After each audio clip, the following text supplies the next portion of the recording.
Bueno, continuamos acá en Proyecto Federal. Le voy a pedir a la producción si podemos ver una foto relacionada con el tema de Micaela. Todos ustedes, los que se incorporaron ahora acá al programa, estamos hablando del tema de violencia de género, el tema de Micaela. A ver si podemos ver esta foto porque se la dedicaron todas las compañeras de gimnasia aeróbica a Micaela. Ya en instantes la vamos a ver. Yo le estaba comentando a todos ustedes en la apertura del programa, aparte de ser una chica muy comprometida, ahí la tenemos, ¿sí? Mica García. Esa zapatilla era cuando ella hacía gimnasia aeróbica, fue medalla de plata en los Panamericanos en Brasil. O sea, para que vean otra lista más, ¿no? Porque a veces parece un número estadístico, una chica más, y no es un número estadístico, es una persona... mandarle la fotografía a esta señora... Que está muy cerca, Farro, pero mirá, Farro, ¿no? Dejémosla, creo que en víspera de Semana Santa uno puede perdonar. La familia, vos sabés que la familia tiene una actitud No, es impresionante la inteligencia emocional la actitud de la familia. Hicieron increíble. en el día de ayer Increíble. un abrazo. Sí, después la acompañaron todos, los de Gualeguay, de Concepción del Uruguay, un abrazo y después la acompañaron al cementerio. Y bueno, recordar a esta chica de esta manera, pero vamos a abordar los temas con profundidad.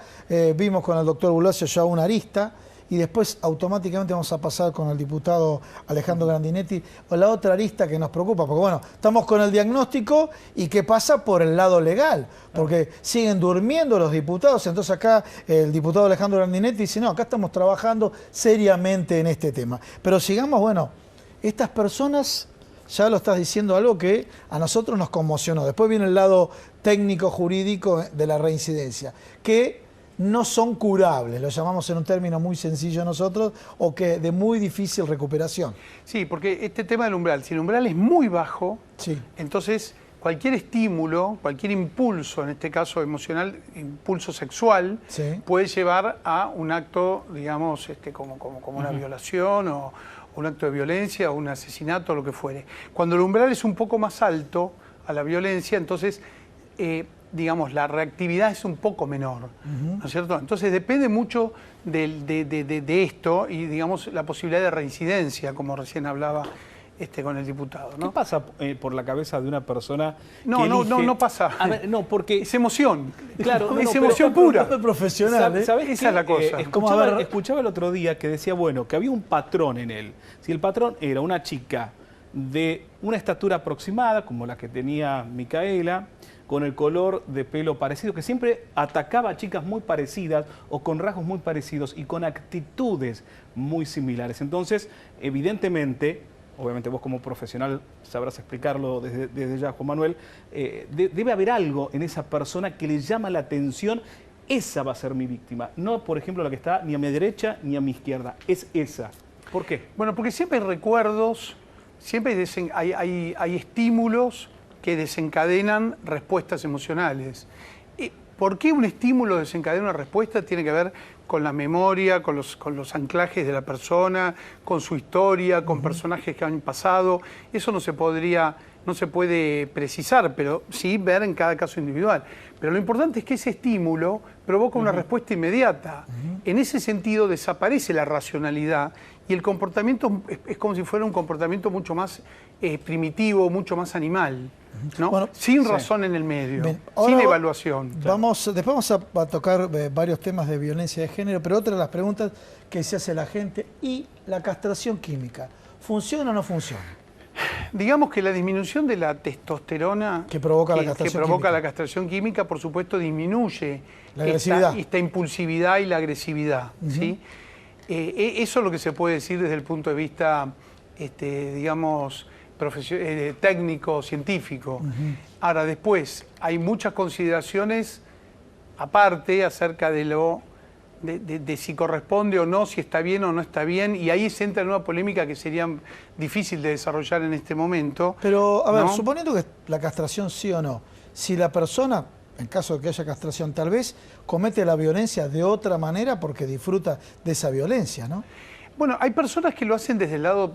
Si la persona es violenta, igualmente algo le va a disminuir al disminuir la testosterona. Sí. Si el problema tiene que ver con un tipo de impulsividad más ligado a lo sexual, la disminución, digamos, del impulso, por supuesto que va a ser evidente, ¿no?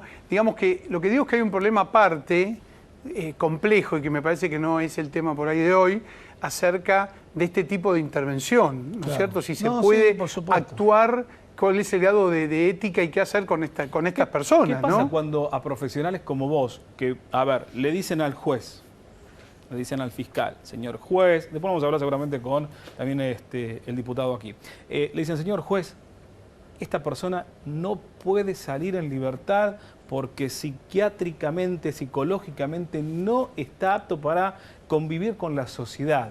Y el juez no lo escucha, que después vamos a hablar por aquel lado, pero ¿qué sienten ustedes como profesionales cuando no son escuchados y cuando le dicen va a pasar esto y saben que va a pasar eso y evidentemente termina pasando? Quiero acá corregirte, Luis. No dijo. A ver, No, no, no. el A ver, informe no psiquiátrico creo que es una dijo- corrección. Creo no que dijo- es No dijo el una- informe. No dijo el informe psiquiátrico va a pasar esto. Lo que dijo el informe psiquiátrico que se portaba como Los profesionales. que se los comportaba. No, profesionales, por eso el informe obviamente, lo que psiquiátrico hacen dijo era lo esto. siguiente. No, dijo así. Que se portaba razonablemente bien, pero en las actividades interdisciplinarias no participó de ninguna. Por tal motivo, consideramos que no era recomendable. ¿Sí? Claro, Y y que no no lo escuchó cambió el su juez, patrón. y el juez no lo escuchó. Y no cambió o sea, no buscó de ninguna manera reconvertirse, ¿no? Claro. Difícil estar en la cabeza, ¿no es cierto?, Sí. de un juez que toma esta decisión, ¿no? Pero también desde la lógica uno dice, ¿para qué existen esas instancias de consulta si no son utilizadas? Claro. O sea, si no son Bueno, exactamente. ¿sabes lo que Pero bueno, pasa? pero es un tema que me excede, ¿eh? Excede, Es no, un pero tema ¿sabes que por qué? seguramente es para después. ¿Sabes por qué? Porque ocurre en distintas órbitas la justicia. Estamos tocando un tema delicado que es la violación, pero por ejemplo en derecho concursal también existe informes que son vinculantes o no. Cuando un técnico hace un informe económico, el juez puede hacerle caso o no hacerle caso, ¿no es Sí. cierto? O cuando uno recurre a una pericia de un ingeniero agrónomo, es vinculante o no es vinculante. Por acá pasa el problema que el tema vinculante no vinculante que Claro. se repite una violación. Lo que pasa es que en el caso de la psiquiatría no se puede, y en general pasa con lo médico, nada es vinculante en un sentido absoluto del 100%. Entonces, si el criterio para que sea vinculante es que sea del 100%, no lo puede ser, por definición. Seguro. Porque no se puede predecir con certeza una conducta. Sí Pero se vos- puede dar una tendencia. Bien, pero vos marcaste la y creo tendencia. y creo que desde el lado de la justicia o del sistema penitenciario, de la ley, lo que fuere, se tiene que tener en cuenta Esa el bien tendencia. común, y ese bien común debe tener en cuenta esa tendencia. Bueno, hablando de tendencia, pasamos a la otra parte del estudio. Estamos Qué con tema, el diputado ¿Cómo le va, Grandinetti. diputado? Comentaba bienvenido. fuera de cámara, primero, para seguir con el hilo conductor, 70% de reincidencia, ¿no es cierto? Según las estadísticas oficiales estamos aproximadamente en eso, estadísticas que no son muy certeras, por cierto. Sí. Escuchaba con mucha atención al doctor y él decía que la emoción desbordada es lo que lleva a estos individuos a actuar sin ningún tipo de tapujo racional. No es que están pensando algo o qué le pasa por la cabeza. La contestación fue muy clara y muy certera. En otro programa, cuando estuvimos con Gustavo, él decía que al pasarte tan cerca por tu hija, te generó un cambio de actitud, y yo te comentaba fuera de cámara que algo parecido me pasó en Rosario con el hijo de un amigo, de un empresario que lo matan en una entradera y que nos hizo cambiar. O sea, la emoción debe ser también parte de lo que nos permita, o es lo que nos permite actuar o cambiar ciertas actitudes. Obviamente no una emoción mansalda, no sé cómo calificarlo, una emoción de estas características, Seguro. pero sí la emoción en sí. ¿Qué es lo que podemos hacer nosotros desde el debate político?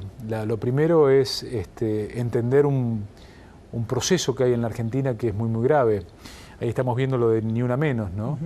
Lo que nosotros estamos viendo que hay una tendencia de agredir, hay una tendencia a este tipo de delitos que ha causado muchas víctimas inocentes. Entonces, desde el poder político, desde la discusión de las leyes, lo que estamos haciendo es tratar de penalizar y agravar las penas en función de si se trata de una mujer o no, porque es uno de los universos que más víctimas ha aportado. ¿Es un en el proyecto último del Frente tiempo. Renovador ese?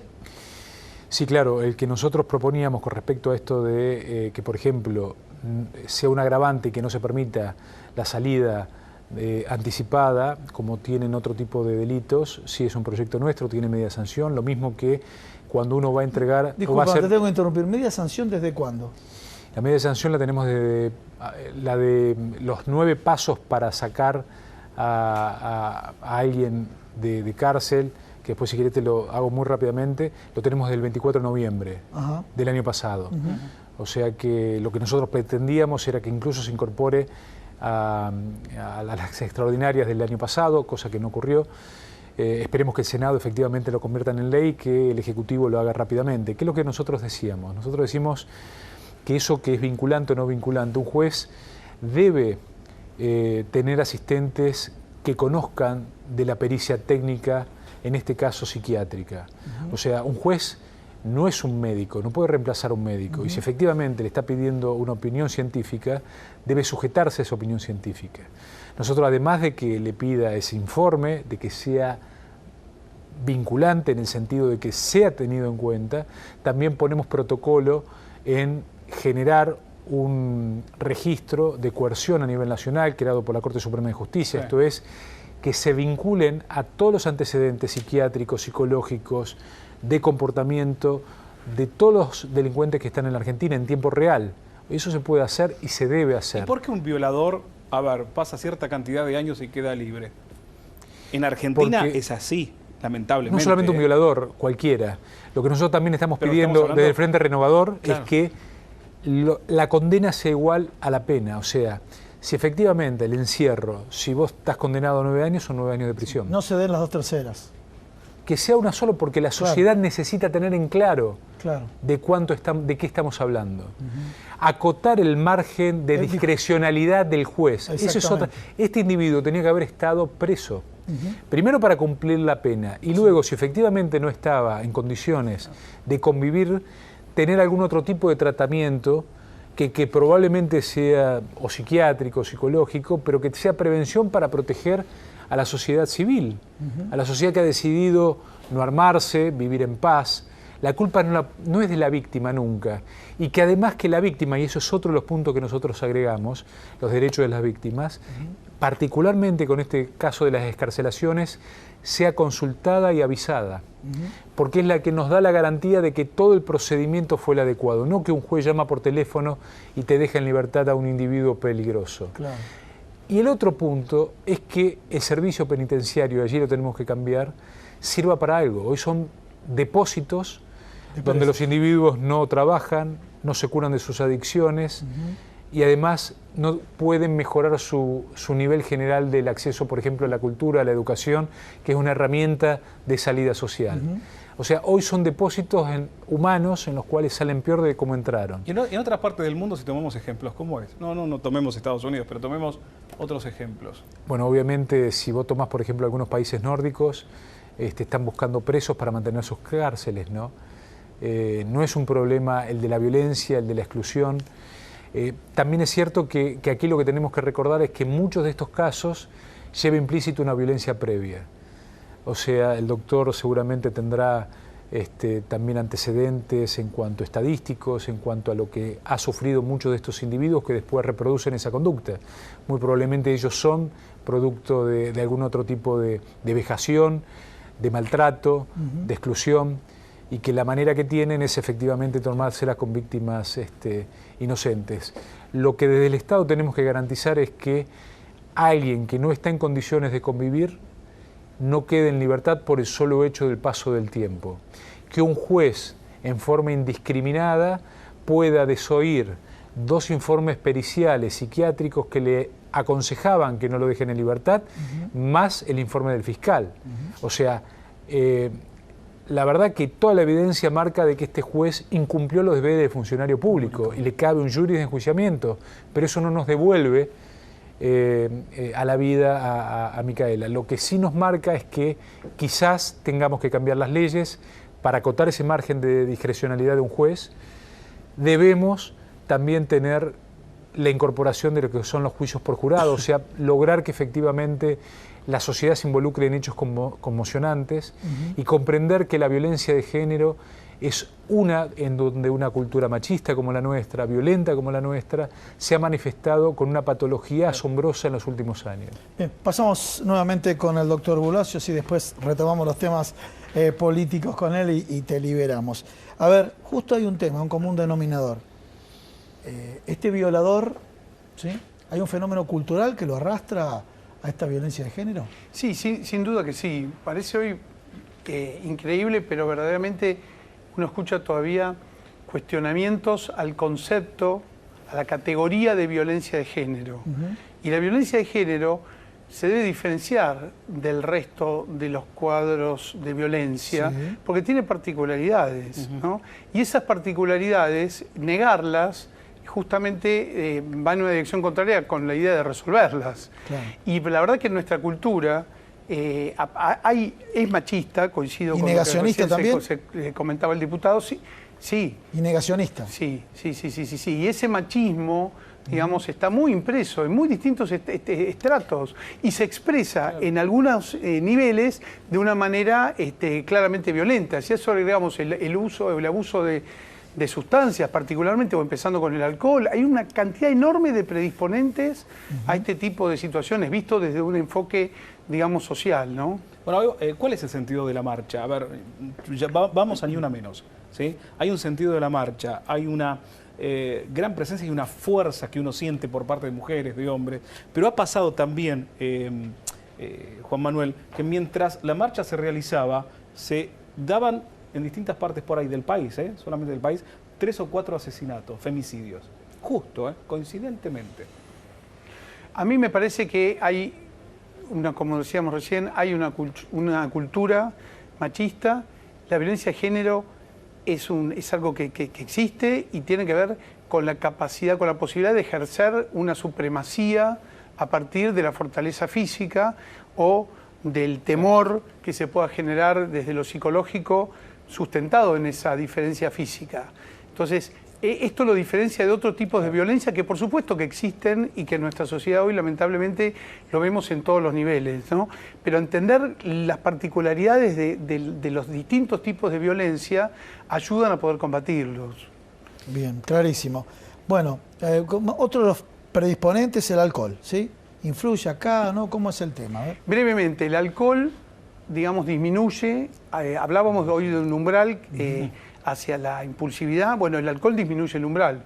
La droga también, ¿no es cierto? Y la droga también. El alcohol disminuye la racionalidad, ¿no es cierto? Entonces, diluye la racionalidad y deja mucho más librado la conducta al impulso puro.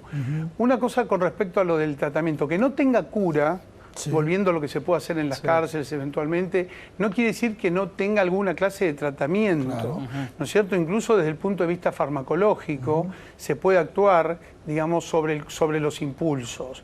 Y los medicamentos que se puedan eventualmente dar también se pueden medir en sangre y tener como un control, digamos, permanente acerca del cumplimiento no de los tratamientos. Lo digo como una pequeña aclaración que quería hacer. Y también para dejar una puerta abierta. Bueno, muchas gracias Juan Manuel. No, por favor. Muy amable. Bueno, volvemos con el diputado, pero ahora sí cambiamos el ángulo. Bueno, vamos al escenario político y económico. Bueno, ¿qué es lo que están viendo ustedes desde la posición del Frente Renovador? Primero vemos una sociedad muy dividida, ¿no? Muy dividida, y justo ustedes da el caso para plantearle, pues están parados en el centro, ¿no? Vemos cómo lo podemos definir. El gobierno nacional, que arrancó este año a salir a golpear muy fuertemente que todo fue un desastre en la gestión anterior, y bueno, la gestión anterior obviamente también confrontada con el gobierno nacional. Bueno, ¿cómo lo ven ustedes? Y de acá la esperanza a los argentinos y la esperanza de que las cosas salgan adelante, ¿no? Bueno, la mencionan la emotividad también, ¿no? Sí. De nuevo, sí, que es un buen... O sea, cómo nos definimos nosotros en general es volver quizás a volvernos a un debate mucho más primitivo y emocional que la racionalidad que necesita el caso argentino.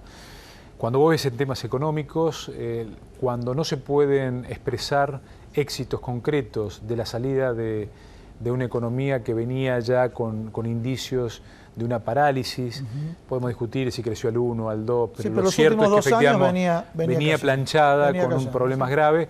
Bueno, no solamente no se ha solucionado, sino que en muchos casos se agravaron. Escuchaba la primera nota que hacían ustedes con respecto al tema de la pobreza. Claramente se ha disminuido la actividad en el mercado interno. Esto ha repercutido en sectores más vulnerables. El gobierno ha decidido, como no puede enfrentar éxitos en el presente, pelearse con el pasado y llevar esa polarización hacia los extremos, tan absurdo y peligrosos ahora que nos llevan incluso hasta una represión a una carpa docente, que desde todo punto de vista es absolutamente reprochable, pero que tenía un mensaje quizás en una mente... Aleccionador, ¿no? ¿Cómo? Aleccionador. Más que eso, de juntar al núcleo duro del macrismo en la medida que las encuestas le sigan dando bien al asesor que tiene Durán Barba, ¿no? Digo, en ese sentido, hemos perdido la capacidad del debate de la Argentina de muchos tipos que no llegan a fin de año, a fin de mes, perdón, que han perdido su trabajo. Muchas pymes que tienen dificultades para pagar las tarifas, que han aumentado 4 veces más que lo que ha aumentado la inflación. ¿Estás viendo ese problema en el interior, las pymes en el interior, como diputado del interior del país? Sí, en Santa Fe tenemos una realidad dual como en muchos otros lugares. Yo te diría más que dual de 4 economías, ¿no? Una competitiva a nivel internacional y eficiente, una que es relativamente eficiente y que necesita de ciertos estímulos del gobierno nacional, un tercer sector de la economía que es de subsistencia, que no podemos equivocarnos de decir que son emprendedores, son de subsistencia. O sea que es un subempleo disfrazado de emprendedurismo, salgo a vender libros, a vender medias o lo que fuere.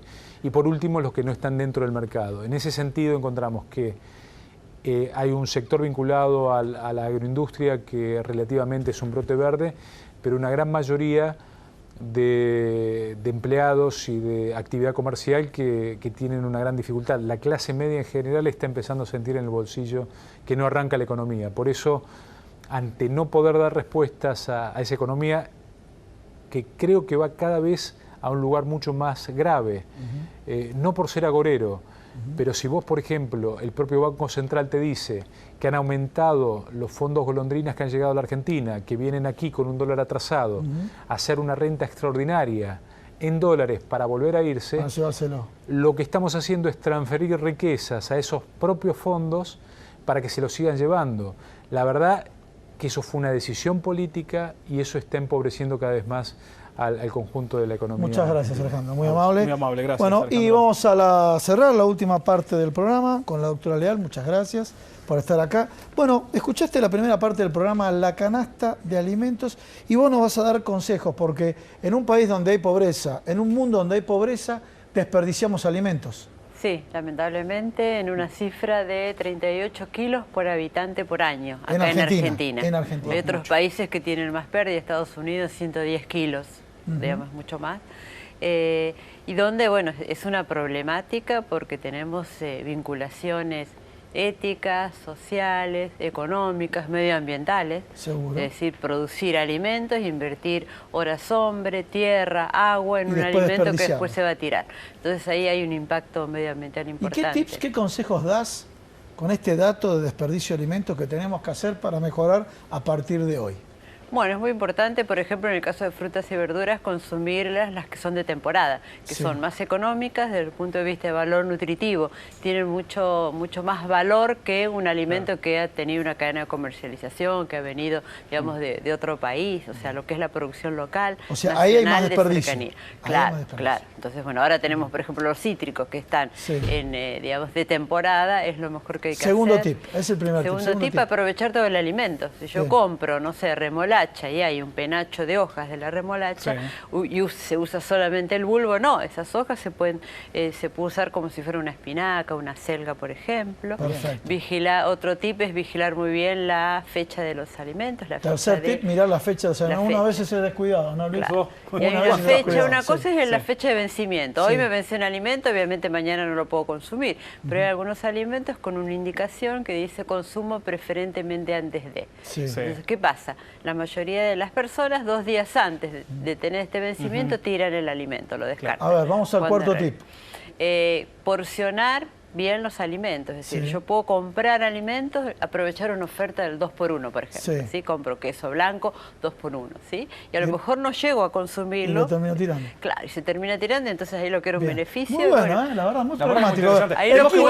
Te estamos hablando, nos está marcando el tiempo. A ver, el quinto tip para desperdiciar menor cantidad de alimentos en un mundo donde hay pobreza. Bueno, si compro alimentos puedo no solo planificar la compra, sino planificar la elaboración culinaria, cómo cocino ese alimento. Entonces puedo comprar y aprovechar una oferta. En carnes hay muchas ofertas de 2 kilos al precio de tal. Entonces, bueno, ahí la porciono y puedo congelar sabiendo que si descongelo un alimento y cambia de estado, lo puedo volver a congelar. ¿Esto qué quiere decir? No lo puedes volver a congelar.